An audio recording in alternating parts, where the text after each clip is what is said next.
कहते हैं कि अक्सर आम लोग अपमान का बदला तत्काल ले लेते हैं, लेकिन महान लोग उसे अपनी सफलता की सीढ़ी बना लेते हैं। टाटा कंपनी को नई ऊंचाइयों पर पहुंचाने वाले रतन टाटा पर यह कहावत बिल्कुल सटीक बैठती है। टाटा सन्स में 100 से ज़्यादा कंपनियां आती हैं। इन कंपनियों में सुई से लेकर स्टील, चाय से लेकर 5 स्टार होटल तक और नैनो से लेकर हवाई जहाज़ तक सब कुछ मिलता है।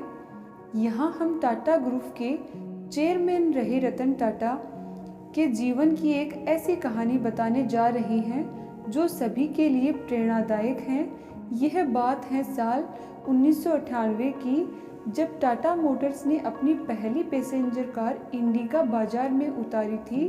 दरअसल यह रतन टाटा का ड्रीम प्रोजेक्ट था और इसके लिए उन्होंने जी तोड़ मेहनत भी की, लेकिन इस कार को बाजार से उतना अच्छा रिस्पॉन्स नहीं मिल पाया जितना उन्होंने सोचा था।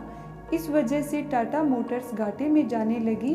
कंपनी से जुड़े लोगों ने घाटे को देखते हुए रतन टाटा को इसे बेचने का सुझाव दिया और न चाहते हुए भी रतन टाटा ने इस फैसले को स्वीकार किया। इसके बाद वो अपनी कंपनी बेचने के लिए अमेरिका की कंपनी फोर्ड के पास गए। रतन टाटा और फोर्ड कंपनी के मालिक बिल फोर्ड की बैठक कई घंटों तक चली।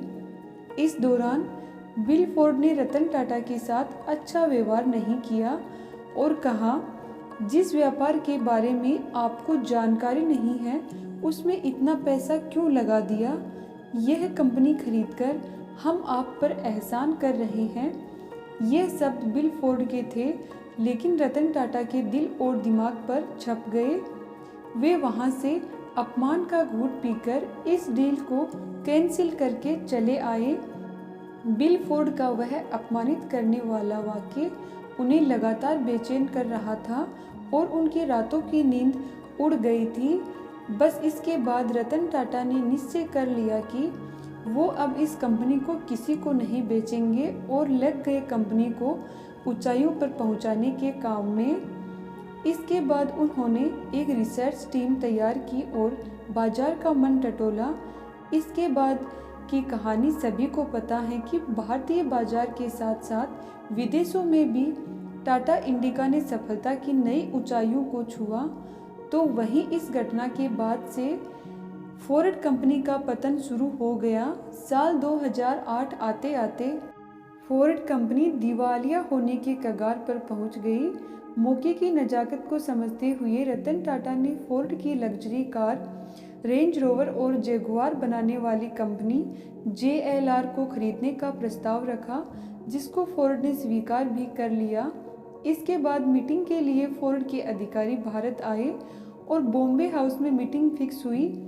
इसके बाद यह सौदा लगभग 2.3 अरब डॉलर में हुआ। तब बिल फोर्ड ने रतन टाटा से वही बात दोहराई जो उन्होंने रतन टाटा से कही थी, लेकिन इस बार थोड़ा सा बदलाव था। उस समय बिल फोर्ड के शब्द थे, आप हमारी कंपनी खरीदकर हम पर बहुत बड़ा एहसान कर रहे हैं।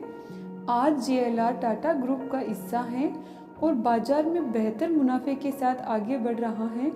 रतन टाटा चाहते तो उसी समय बिल फोर्ड के साथ हुई मीटिंग में उनकी बात का जवाब दे देते, लेकिन कहा है ना कि महान लोग अपनी सफलता से लोगों को जवाब दिया करते हैं।